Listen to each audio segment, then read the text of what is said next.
Hello and welcome to the Play Review with me, Douglas Schatz. And me, Jodi Rylett.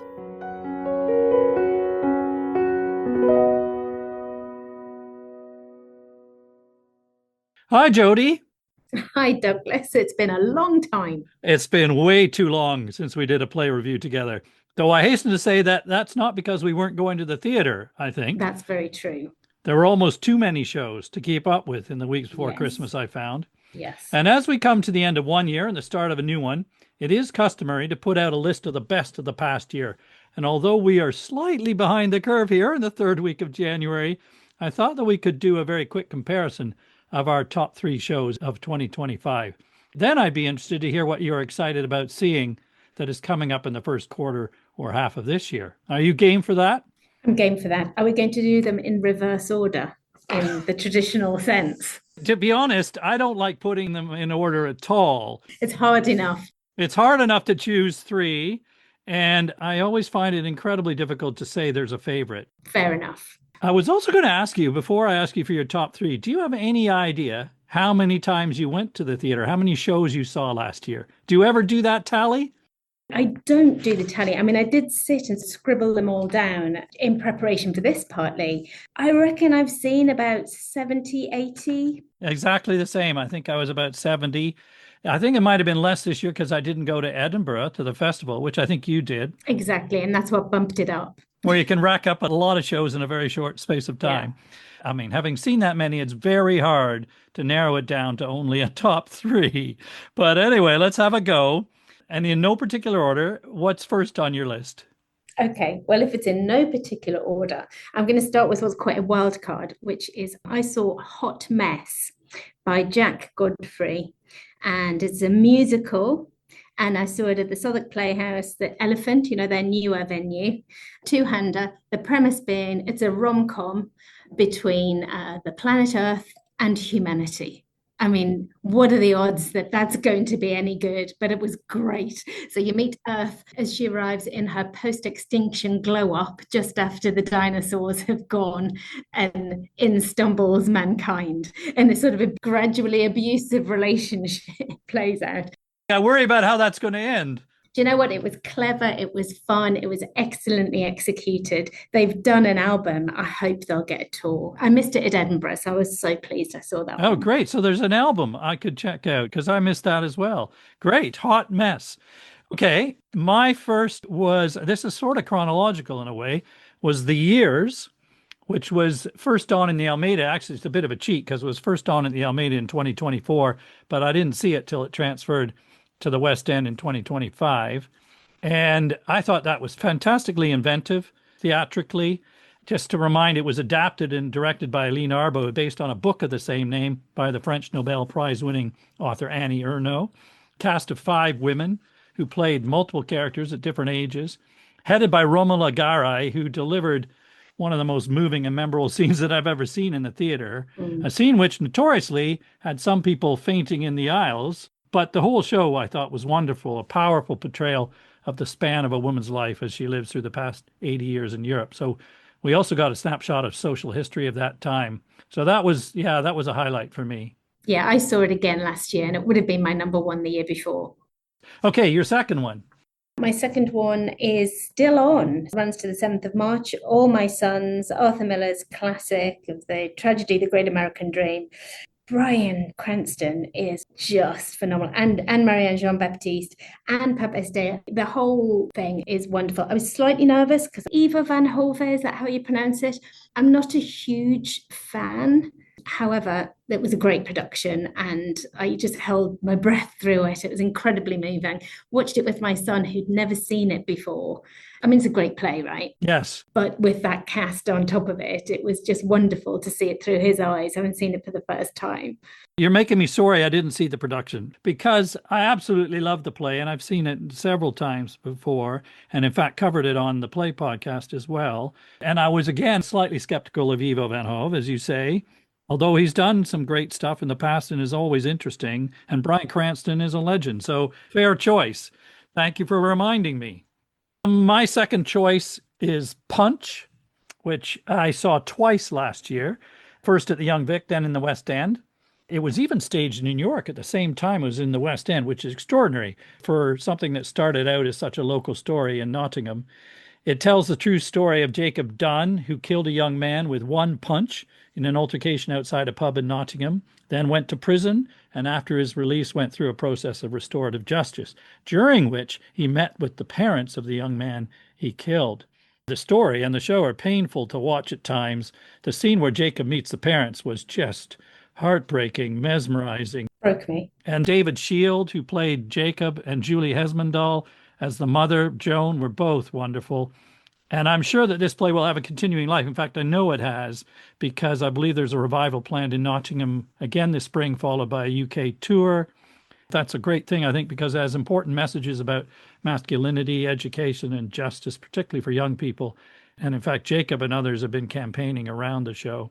But I also think this may be James Graham's most powerful work in some ways. His work's always great, but for me, this was his most emotional.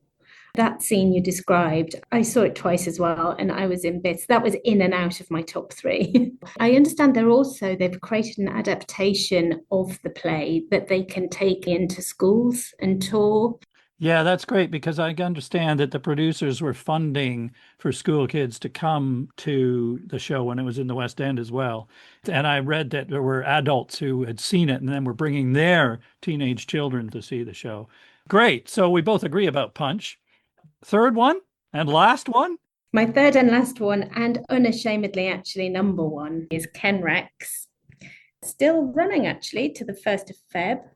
This is Jack Holden's incredible performance in a true crime story about the small town bully based in Skidmore, Midwest America, who kind of terrorizes the local town. There are no spoilers here because it's a true crime. You can look it up.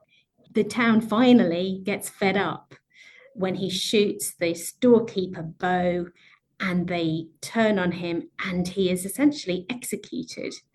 And nobody in the town ever admits to it. His performance, he inhabits about 12 different characters in the most phenomenal way. And it was all done to this incredible Americana soundtrack with electric guitars being yanked off the wall and banjos and this haunting lyrics and soundscape full stop. So that was definitely my number one. Wow, that's fantastic. As you mentioned, it's a one-man show, essentially, although there's a guitarist, isn't there, with him that does the music? That's right, yes. John Patrick Elliott on the music. Right. Utterly high octane show, because the energy of this performance is just astounding, and actually a fascinating story, as you've just said. Yeah, I really enjoyed that. Great recommendation, and good that it's still going. And so my third, I was going to say final, but I might cheat. I've also got some reserves. Inevitably. My third was Giant, another show that first opened in 2024 at the Royal Court, but I didn't see it until it transferred to the West End last spring, and which is coming to Broadway, in fact, in March this year. Featured John Lithgow giving an extraordinary performance as Roald Dahl, but the whole cast were fabulous as well. Rachel Sterling, Elliot Levy are both great as usual. Aya Cash, who's very good as Dahl's young American publisher. And I also thought it was a very brave play that took a hugely sensitive issue of anti-Semitism on head on, made exceptionally sensitive, as you can imagine, by the situation in Gaza. And it clearly touched some nerves, because the night that I went, there were shouts from the audience and a couple of people walked out. So not without its controversy.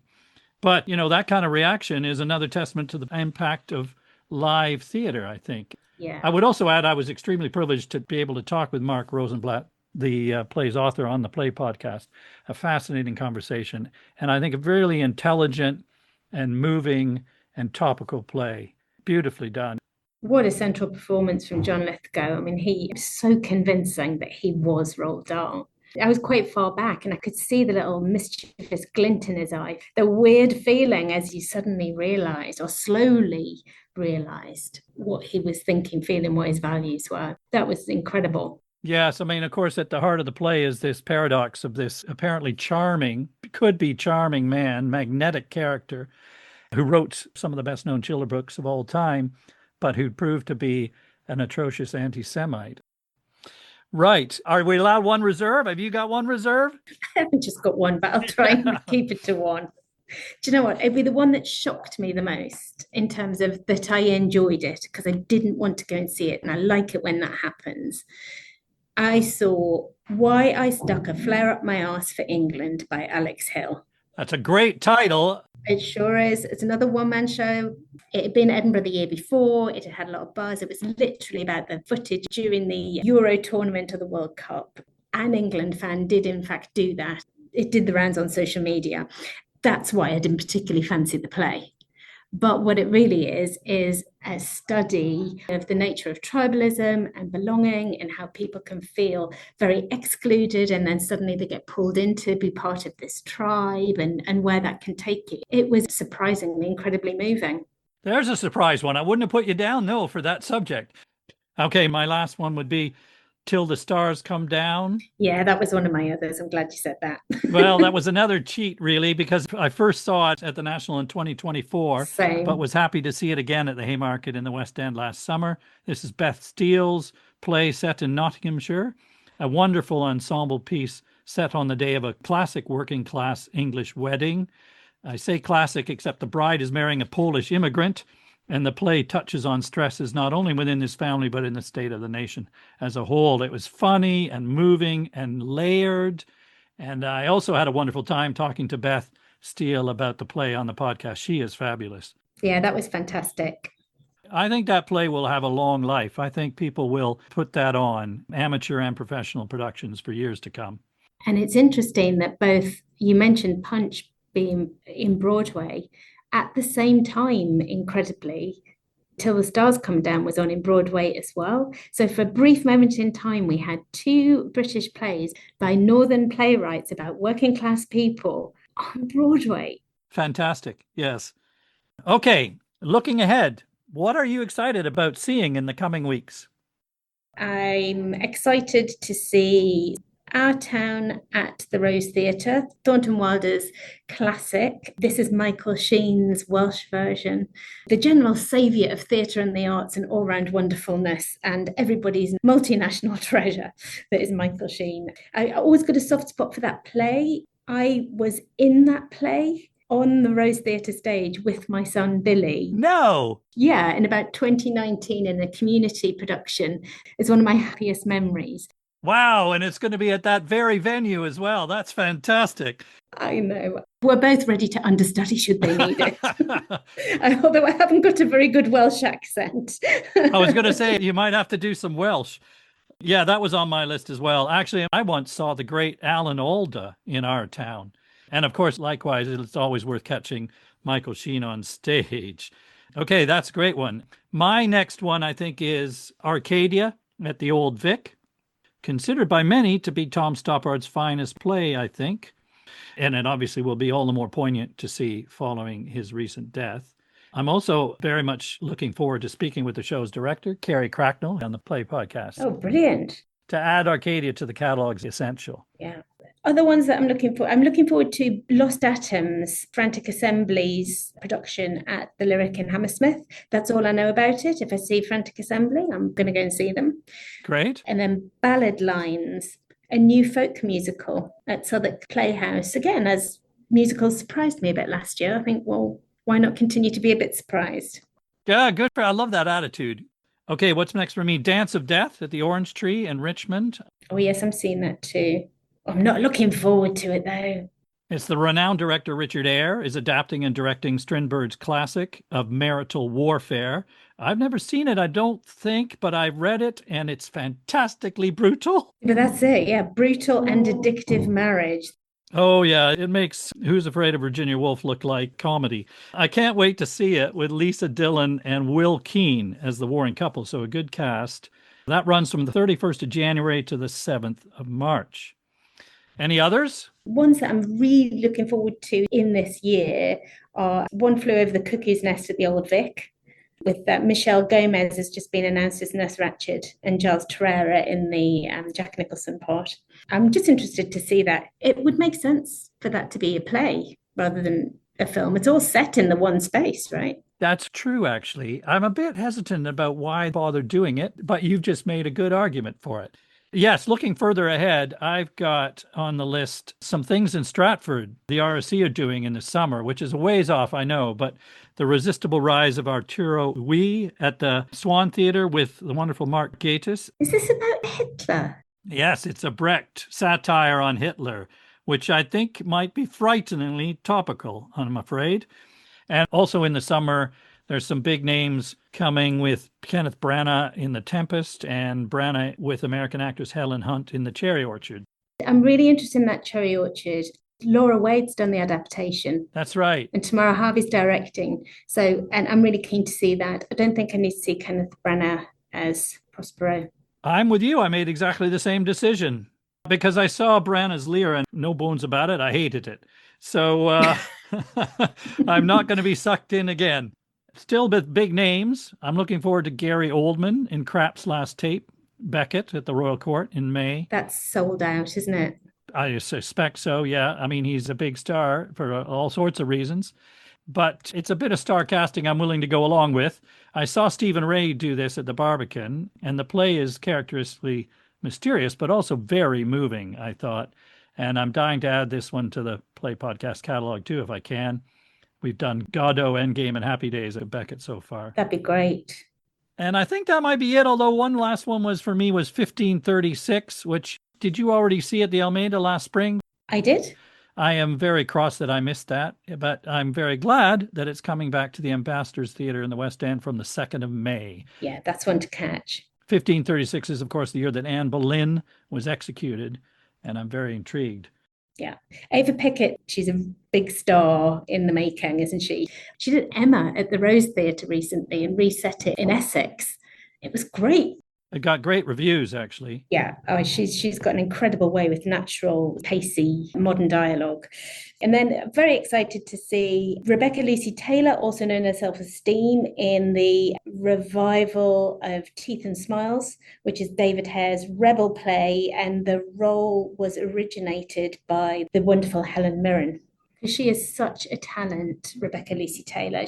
It's some of the original music and also some original music that she's created for it too. And it's directed by Daniel Raggett, who I'm pretty sure you've interviewed on the podcast. Yes, I did. He did the Accidental Death with Tom Basden. Yes, very good. Lovely guy. Having said that, you've clinched it. I must book that then.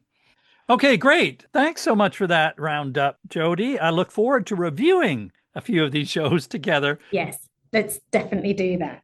Great to see you. You too. Until next time, thanks for listening, everybody.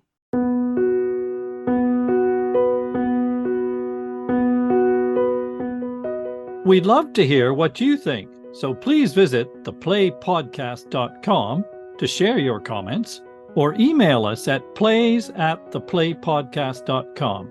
Thanks for listening. See you next time.